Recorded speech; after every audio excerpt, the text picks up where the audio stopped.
പാതിരാത്രി, ഒരു പാതിരാ കൊലപാതകത്തിന്റെ കഥ. നവ്യ ചേച്ചിയുടെ വീണ്ടും തിരിച്ചു വരാനുള്ള ശ്രമം. എന്തു പറയാനാ, ശ്രീവശ സിനിമയാണോ? അവർ ഡിവോഴ്സിന്റെ വക്കിലായിരിക്കണം, അല്ലെങ്കിൽ സിംഗിൾ ആയിരിക്കണം.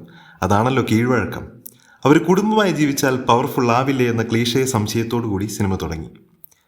നവ്യ ചേച്ചി തീയാവുക, അണഞ്ഞാൽ ഞങ്ങൾ കത്തിച്ചോളാം എന്ന് പറയുന്ന പോലെ ഒരു ചേസിങ് സീൻ. നല്ല കോമഡിയായിരുന്നു. യൂണിഫോം ലുക്ക് ഒക്കെ കാണാനും കൊള്ളാം. ഓടിപ്പിടിച്ച് തീ കത്തിക്കാൻ ശ്രമിച്ച ശ്രമം പക്ക അൺനാച്ചുറൽ. ഒരു റോന്ത് കഥയാണ്.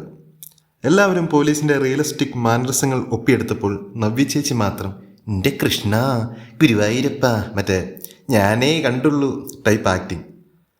പക്ഷെ പവർഫുൾ എസ് ആണ് കേട്ടോ. കഥയിലൊന്നുമില്ലെങ്കിലും ഡോഗിൻ്റെ ഡെലിവറി പോലെ ട്വിസ്റ്റ് അങ്ങ് കുത്തി നിറയ്ക്കും. ശരിയായ യാതൊരു അന്വേഷണവും ഇല്ലാതെ തന്നെ പോർക്കിൻ്റെ ഡെലിവറി പോലെ സമയാസമയം ഇവർ തന്നെ ട്വിസ്റ്റ് അങ്ങ് പൊട്ടിക്കും.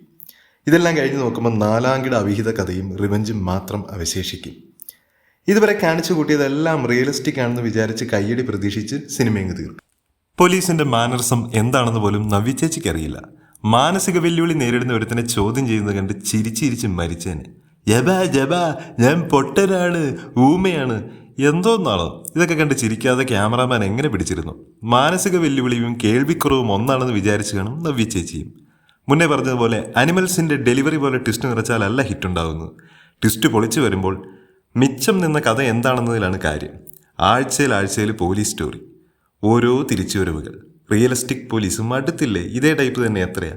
OTT വന്നാലും ആരെങ്കിലും കണ്ടാൽ മാത്രമേ ട്രോൾ മെറ്റീരിയൽ ആകൂ. അതുകൊണ്ട് ചേച്ചിയും ക്രൂ മെമ്പേഴ്സും സേഫാണ്. കുറ്റം പറയാനെങ്കിലും ആരെങ്കിലും വരൂ എന്ന് ബുക്ക് മൈ ഷോ നമ്മളോട് കെഞ്ചുന്നു.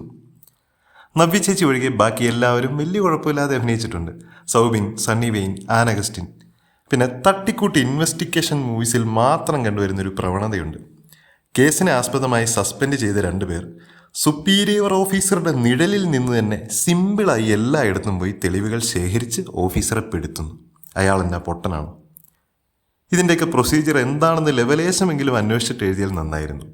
2 സ്റ്റേഷൻ്റെ സെറ്റും കുറേ പേർ യൂണിഫോം ഇട്ട് റിയലിസ്റ്റിക്കും പിടിച്ചാൽ അതൊരു പോലീസ് സ്റ്റോറി ആവില്ല. അല്ലെങ്കിൽ റിയലിസ്റ്റിക് വിടുക.